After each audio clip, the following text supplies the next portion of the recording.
নমস্কার বন্ধুরা, অ্যাস্ট্রোকথা চ্যানেলের পক্ষ থেকে আমি বিনা অ্যাস্ট্রোলজার বেদাংশী শাস্ত্রী এবং দৈবিক তন্ত্র সাধিকা আপনাদের সবাইকে স্বাগত জানাচ্ছি আমার অ্যাস্ট্রোকথা চ্যানেলে। এবং আশা করি আপনারা সবাই আমার মা রাজরাজেশ্বরী মহাকালীর আশীর্বাদে সুস্থ আছেন, ভালো আছেন এবং শান্তিতে আছেন, এবং 33 কোটি দেবদেবীর আশীর্বাদ আপনাদের সঙ্গে আছে। তো বন্ধুরা, আজ আমি আমার মন্দির থেকে ভিডিও করছি না, আমি আমার চেম্বারে বসেই আপনাদের সামনে ভাবলাম একটা ছোট্ট ভিডিও শেয়ার করি। একটা বিশেষ কথা আজকে আমি আপনাদের বলবো গুপ্ত নবরাত্রি সম্পর্কে। গুপ্ত নবরাত্রিতে কোন মায়ের পুজো করা হয় এবং কার সাধনা করা হয় সেটা বলবো। সাধনা করতে গেলে প্রসেস কি কি আছে সেটা বলবো। আর গুপ্ত নবরাত্রি পালন করলে কি হয়, মা কালী সাধনা করলে কি হয়। তো চলুন বন্ধুরা, খুব তাড়াতাড়ি আপনাদের সঙ্গে সংক্ষেপে এই কথাটা শেয়ার করে দিই, কারণ এটা অনেক বিস্তারিত বিষয়, একটা ভিডিওতে বলা তো সম্ভব নয়, তবুও যতটুকু সম্ভব হয় ততটুকু আমি বলছি, মানে সংক্ষেপে আপনাদের সারমর্মটুকু তুলে ধরছি। তো বন্ধুরা, গুপ্ত নবরাত্রি শব্দের মানে আপনারা বুঝতেই পাচ্ছেন, যে গুপ্ত মানে গোপন রাখার বিষয়। অর্থাৎ এই নবরাত্রি যারা পালন করছেন, সাধারণত অবাঙালিরাই আগে বেশি করতেন, এখন বাঙালিরাও অনেকে করছেন, যারা সাধন পথে আছেন, আধ্যাত্মিক পথে আছেন বা যারা নেই তারাও কিন্তু অনেকে এই গুপ্ত নবরাত্রি সম্পর্কে জানেন, আবার অনেকে হয়তো জানেনও না। তো যারা জানেন তো তারা জানেন সব কিছুই, যারা জানেন না আমি তাদের জন্যই বলছি বিশেষ করে, যে গুপ্ত নবরাত্রি এই বছরের 26শে জুন থেকে জুলাইয়ের 4 তারিখ পর্যন্ত। জুলাইয়ের 4 তারিখে হচ্ছে নবমী। এই সময় কিন্তু এই নবমী শেষ হওয়ার পর কিন্তু কন্যা পুজো করা হয়। তো আপনারা সবাই জানেন কন্যা পুজো একটা বিশেষ মাহাত্ম্য রাখে। তো এই কন্যা পুজো করতে গেলে যদি কেউ করেন, কন্যাকে খুব একটু ছোট বয়সের মেয়েদের দরকার হয়, নাবালিকা, এবং তাদের কিন্তু মাকে যেমনভাবে সমস্ত কিছু সিঙ্গার মানে সাজগোজের জিনিস নিবেদন করতে হয়, সেইভাবে সব কিছু করতে হয়। কন্যাকে মানে অর্থ একটা কিছু টাকা দিয়ে, মানে 101 টাকা 501 টাকা যার যেরকম সামর্থ্য, নতুন বস্ত্র এরকম দিতে হয়, ভালো কিছু রান্না করে যেরকম মায়ের ভোগে দেয়া যায় সেরকম টাইপের কিছু রান্না করে কন্যাকে সেবা করাতে হয়। বন্ধুরা, আমার এই চেম্বারে মা তারার ফটো, বড় মার ফটো এবং একটা গণেশের ছবি এখানে আছে, একটা গীতা রাখা আছে। তো সেখানে বসেই আমি আপনাদের সঙ্গে শেয়ার করছি এই গুপ্ত নবরাত্রির কথাটা। গুপ্ত নবরাত্রি মানে গোপন রাখবেন। যে ব্যক্তি গুপ্ত নবরাত্রি পালন করবেন এই 26 তারিখ থেকে, অর্থাৎ 26শে জুন থেকে জুলাইয়ের 4 তারিখ পর্যন্ত, এই সময় পর্যন্ত কিন্তু সাধারণত বেশি কারোর সঙ্গে কথাবার্তা বলবেন না, খুব শুদ্ধ আচারে থাকবেন এবং আমিষ একেবারেই বর্জন করবেন। পেঁয়াজ, রসুন, মাছ, মাংস, মুসুরের ডাল, উড়ুদ ডাল এই সমস্ত একেবারেই খাবেন না, বেগুন খাবেন না। তো বন্ধুরা, সেইভাবে, এবং আপনার যদি উপোস করে করতে পারেন, বেশ একবেলা অন্তত উপোস করে মাকে পুজো দিতে পারেন প্রতিদিন, তো খুবই ভালো। তা না হলে নিরামিষ খেয়েই মায়ের পুজো দেবেন। মায়ের প্রথম দিন, যেদিন 26 তারিখ, একটা ঘট কিন্তু স্থাপন করতে হয়। যারা সেইভাবে করছেন, ঘট স্থাপন করতে গেলে স্টিলের জিনিস অ্যাভয়েড করবেন, তামা, পিতল অথবা কাঁসার ঘটই ব্যবহার করবেন।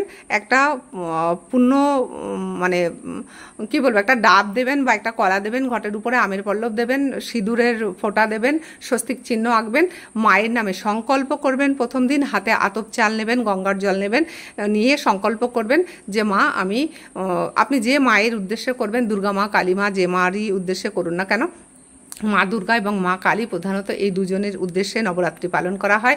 তবে যে ঠাকুরের উদ্দেশ্যে আপনি নবরাত্রি পালন করুন না কেন, মা কালী কিন্তু আসবে। তো মায়ের কাছে সংকল্প করবেন, মা আমি এই কয়দিন এই কাজ করতে চাই। অর্থাৎ সংকল্প করার পরে আপনি, যারা জানেন তাদের তো কোনো কথাই না, অনেকভাবে করা যায়, অনেক আচার আচরণ করে করা যায়।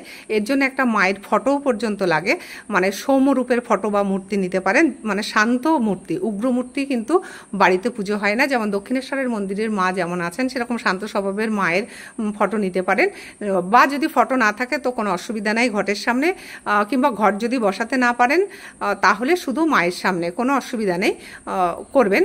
মিনিমাম প্রতিদিন ওই নবরাত্রি চলাকালীন পর্যন্ত আধা ঘন্টা টাইম মিনিমাম মায়ের মালাতে, কোনো মালা মানে রুদ্রাক্ষের মালা অথবা রক্তচন্দনের মালায় মায়ের মন্ত্র চ্যান্টিং করবেন। যারা শুরুতে করছেন তারা কিন্তু বীজ মন্ত্র উচ্চারণ করতে যাবেন না। বীজ বীজ মন্ত্রের যে বীজ মানে বুঝতেই পাচ্ছেন যেটা চারা রোপণ করা হয় সেটা যদি ভুল হয়, যেমন ভুল বীজ যদি ফেলা হয় তো ভুল গাছই হবে না, খারাপ বীজ ফেললে চারাই হয়তো হবে না, এরকম একটা ব্যাপার। তো বীজ মন্ত্র সাধারণত যারা নতুন তারা উচ্চারণ করতে যাবেন না। বীজ মন্ত্র একমাত্র গুরু দীক্ষা যারা নিয়েছেন তারাই উচ্চারণ করবেন এবং ঠিকভাবে উচ্চারণ করবেন। তাছাড়া যেমন মায়ের মন্ত্র আছে জয়ন্তী মঙ্গলা কালী ভদ্রা কালী কপালিনী দুর্গা ক্ষমা শিবা ধাত্রী সোয়া সয়ধা নমস্তুতে, এই মন্ত্রটা উচ্চারণ করতে পারেন। মা দুর্গার উং দুং দুর্গায় নম এই মন্ত্রটা করতে পারেন। মালাতে কিন্তু 108টা মালা তো করবেন, মানে 108টা বীজের মালা করবেনই, 1 মালা 2 মালা 4 মালা, মালা গুনবেন না কত মালা করছেন। প্রতিদিন আধ ঘন্টা থেকে শুরু করবেন, মিনিমাম 2 ঘন্টা পর্যন্ত করার চেষ্টা করবেন। ওই গুপ্ত নবরাত্রি চলাকালীন পর্যন্ত বাইরের কোনো মানুষের সঙ্গে আপনি যে এরকম একটা গুপ্ত নবরাত্রি পালন করছেন এর কথাটা বলবেন না। গুপ্ত নবরাত্রি পালন করলে কিন্তু আপনার বাড়ির থেকে যত নেগেটিভিটি আছে সমস্ত নেগেটিভিটি চলে যাবে, আপনার অর্থনৈতিক কষ্ট চলে যাবে, আপনার যে সমস্ত বাধা বিপত্তি রোগ আপনার বাড়িতে আছে, যে নানান কষ্টে আপনি ভুগছেন তার থেকে কিন্তু আপনি মুক্তি হতে পারবেন। এবং এই মুক্ত করেন কিন্তু এই মানে সমস্ত জ্বালা যন্ত্রণা থেকে কিন্তু আপনাকে মুক্তি দিতে পারে একমাত্র কালী। কালী হচ্ছে মহাকালের স্ত্রী ফর্ম, অর্থাৎ কাল মানে সময়, এবং সেই সময় হচ্ছে কলিযুগ ও সময়ের সঙ্গে কলিযুগের সমস্ত কিছু আপনারা জানছেন। তাই কলিযুগে একমাত্র মা কালী মানে মাতৃ আরাধনা করতে গেলে মা কালী কিন্তু সবার আগে আসে এবং মায়ের সঙ্গে কিন্তু হনুমানজি থাকেন।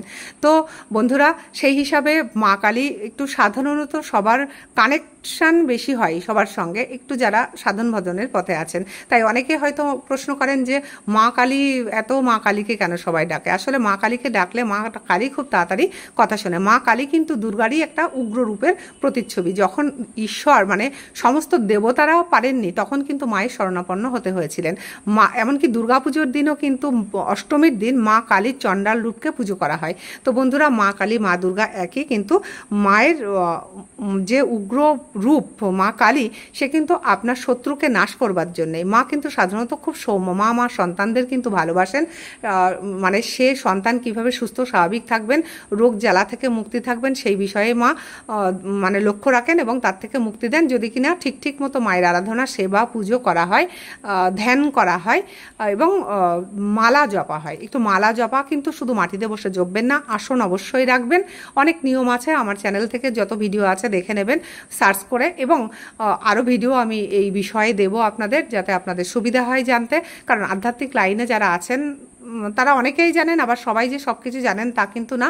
আর যারা আধ্যাত্মিক পথে নেই তারা কিন্তু অনেকেরই কোশ্চেন কিভাবে এগোবেন, কিভাবে মায়ের সেবা করবেন, মায়ের আরাধনা বাড়িতে করা যায় কিনা। অবশ্যই যায়, আর সেক্ষেত্রে অবশ্যই সৌম্যরূপের ছবি হতে হবে।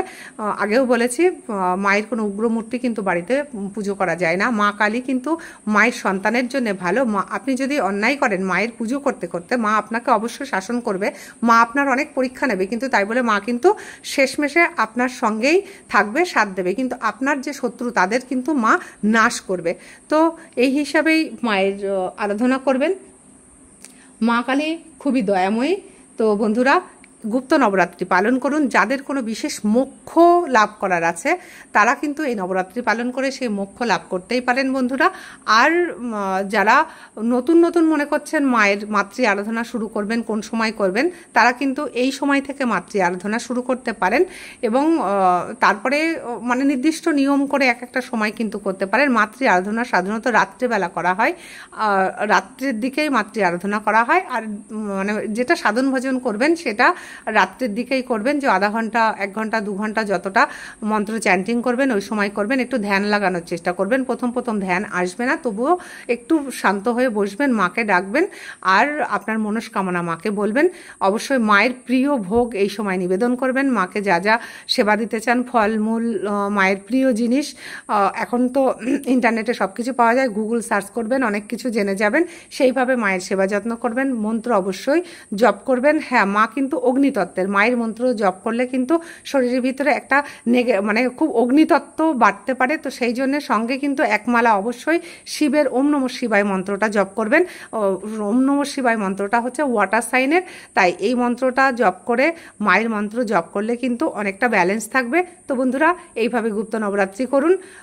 সবাই ভালো থাকুন, সুস্থ থাকুন। বারবার বলছি, একটা আসন, মায়ের একটা ফটো, যারা ঘট প্রতিষ্ঠা করতে চাচ্ছেন তারা ঘট প্রতিষ্ঠা করতে পারেন। আর পুজোর শেষে সমস্ত কিছু মায়ের জিনিসপত্র জলে বিসর্জন দেবেন, কোনো প্রবাহিত জলে। যে কোনো সেখানে নোংরা জায়গায় কিন্তু সেগুলো ফেলবেন না। আর কন্যা পুজো যারা করবেন তারা কিন্তু অবশ্যই মায়ের ঘট বিসর্জন দেওয়ার পরেই কন্যা পুজো করবেন, এবং কন্যাকে সাধ্যমতো নতুন বস্ত্র দেবেন, সিঙ্গার দেবেন, সাজগোজের জিনিস দেবেন, কিছু অর্থ দেবেন।